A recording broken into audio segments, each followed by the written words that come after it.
Assalamualaikum dan salam sejahtera. Pada hari ini, saya akan membentangkan tentang isu persempadanan Malaysia, laut, darat dan ruang udara sebagai cabaran utama kedaulatan negara. Malaysia sebagai sebuah negara berdaulat bukan sahaja berhadapan dengan cabaran dalaman seperti pembangunan dan ekonomi, tetapi juga berhadapan dengan isu geopolitik yang melibatkan pertindian sempadan wilayah. Isu ini penting kerana ia menyentuh aspek keselamatan negara, kepentingan ekonomi serta imej Malaysia di peringkat antarabangsa. Sebelum masuki kepada inti pembentangan, izinkan saya menjelaskan sedikit berkaitan apakah itu konflik persempadanan dan bagaimanakah ia boleh berlaku.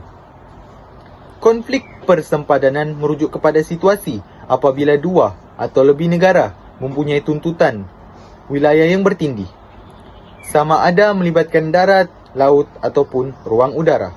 Dalam era globalisasi ini dan persaingan kuasa besar dunia, isu persempadanan menjadi semakin kompleks dan sensitif. Bagi Malaysia, cabaran ini bukan sekadar berkaitan sempadan fizikal, tetapi berkait rapat dengan kedaulatan negara, keselamatan nasional, kestabilan ekonomi dan hubungan diplomatik negara dengan negara jiran serta kuasa besar. Dalam sesi pembentangan kali ini, saya akan membagikan kepada 3 bahagian utama, iaitu isu persempadanan laut, darat dan ruang udara. Bunga cendana, bunga teratai. Idea perdana membuka tirai. Pertama, berkenaan isu persempadanan laut. Lebih tepatnya, isu Laut Cina Selatan.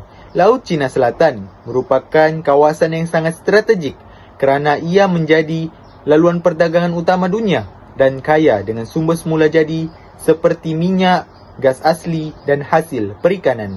Beberapa negara terlibat dalam tuntutan bertindih ini, termasuk China, Vietnam, Filipina, Brunei dan Malaysia. Malaysia menuntut kawasan tertentu berdasarkan zon ekonomi eksklusif ataupun Z, seperti yang diperuntukkan dalam Konvensyen Undang-Undang Laut Antarabangsa. Konflik ini menjadi sensitif kerana melibatkan kehadiran kapal tentera dan aktiviti eksplorasi sumber oleh negara yang kelihatan bersaing.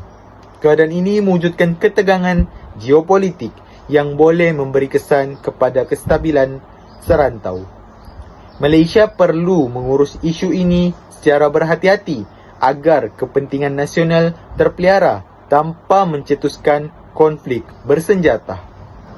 Baiklah, setelah kita memahami latar belakang isu ini, timbul satu persoalan penting. Apakah implikasi yang bakal kita hadapi apabila berhadapan dengan isu ini? Pertama sekali, dari sudut ekonomi, konflik di Laut Cina Selatan berpotensi menjejaskan industri minyak dan gas luar pesisir negara yang menjadi antara penyumbang utama pendapatan Malaysia. Sekiranya ketegangan meningkat, pelabur asing mungkin hilang keyakinan sekaligus memberi kesan kepada kestabilan ekonomi negara. Selain itu, dari sudut politik pula, Malaysia perlu mengimbangi hubungan diplomatik dengan negara-negara terlibat, khususnya kuasa besar seperti China. Sekiranya tidak ditangani secara berhati-hati, konflik ini boleh menjejaskan kestabilan hubungan dua hala dan kerjasama serantau. Akhir sekali, implikasi dari sudut sosial pula, nelayan tempatan mungkin terjejas akibat gangguan keselamatan di kawasan tangkapan ikan. Keadaan ini boleh menimbulkan kebimbangan dalam kalangan masyarakat pesisir pantai yang bergantung kepada sumber laut sebagai mata pencarian. Baiklah, memasuki isu persempadanan yang seterusnya, iaitu isu persempadanan darat, lebih tepatnya antara Malaysia dan Indonesia, khususnya melibatkan kawasan Sarawak dan Kalimantan. Sebahagian kawasan ini ditentukan berdasarkan peta warisan penjajahan yang menyebabkan terdapat kekaburan dan pertikaian kecil di beberapa kawasan. Isu ini bukan sahaja melibatkan sempadan fizikal, tetapi turut berkait rapat dengan kehidupan masyarakat yang tinggal berhampiran sempadan. Antara cabaran utama termasuk penyeludupan, pembalakan haram dan pergerakan rentas sempadan tanpa dokumen yang sah. Baiklah, apakah implikasi yang bakal kita hadapi sekiranya berhadapan dengan isu persempadanan darat ini? Pertama sekali, dari sudut ekonomi, sudah pasti apabila aktiviti penyeludupan dan pembalakan haram menyebabkan negara kehilangan hasil serta menjejaskan pembangunan kawasan sempadan. Yang kedua, dari aspek keselamatan pula, kawasan sempadan yang luas dan berhutan menyukarkan penguatkuasaan undang-undang. Sekiranya kawalan tidak diperkukuhkan, ia boleh membuka ruang kepada jenayah rentas sempadan.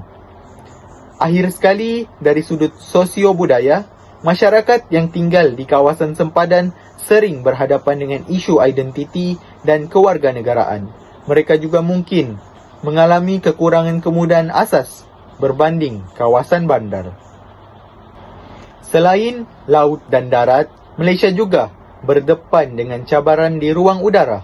Pencerobohan ruang udara merujuk kepada kemasukan pesawat asing ke dalam ruang udara Malaysia tanpa kebenaran. Tindakan ini merupakan satu bentuk pelanggaran kedaulatan negara kerana ruang udara berada di sepenuhnya di bawah bidang kuasa negara berdaulat. Akhir sekali, bagi isu pencerobohan ruang udara, kita juga perlu bertanya, apakah implikasi yang bakal kita hadapi apabila berhadapan dengan isu pencerobohan ini? Pertama sekali, dari sudut kedaulatan, pencerobohan ruang udara boleh dianggap sebagai cabaran terhadap integriti wilayah negara dan menunjukkan kelemahan dalam sistem pemantauan jika tidak ditangani dengan segera.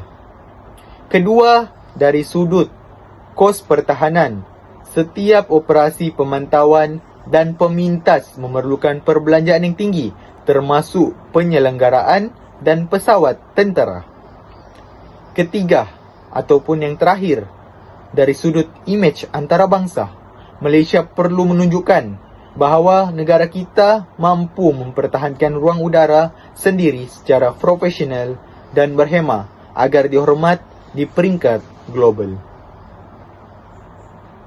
Secara keseluruhannya, ketiga-tiga isu yang telah dibincangkan ini menunjukkan bahawa cabaran kedaulatan Malaysia berlaku dalam tiga dimensi utama, iaitu laut, darat dan udara.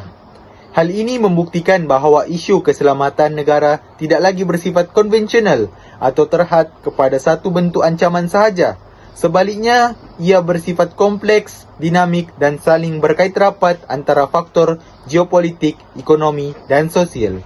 Cabaran ini memerlukan pendekatan yang menyeluruh dan strategik, bukan sekadar tindakan bersifat reaktif apabila berlaku insiden. Sebaliknya, Malaysia perlu mengamalkan pendekatan jangka panjang yang berteraskan keseimbangan antara diplomasi, pertahanan dan pembangunan. Antara cadangan yang boleh diketengahkan ialah memperkukuh diplomasi serantau melalui ASEAN sebagai platform kerjasama kolektif dan menangani konflik secara aman dan berlandaskan undang-undang antarabangsa. Pendekatan diplomasi ini penting bagi mengelakkan ketegangan berpanjangan yang boleh menjejaskan kestabilan rantau Asia Tenggara.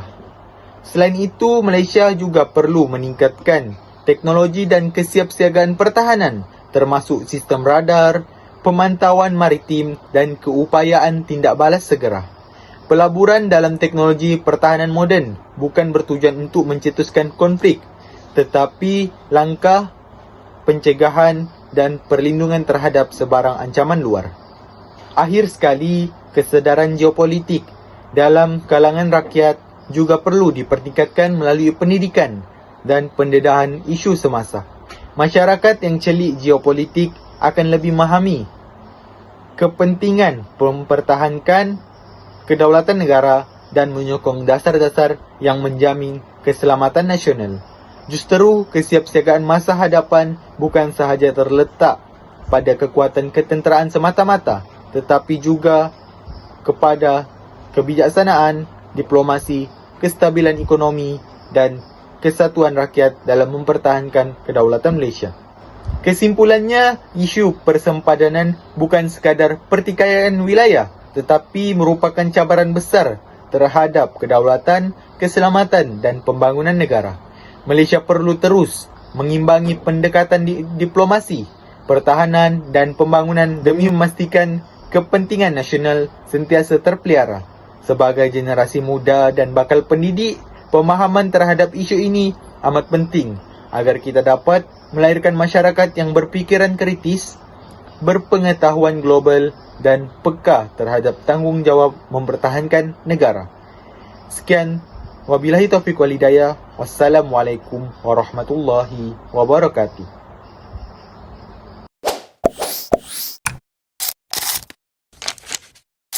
Isu persempadanan yang tidak ditangani dengan baik boleh memberi kesan ekonomi yang besar.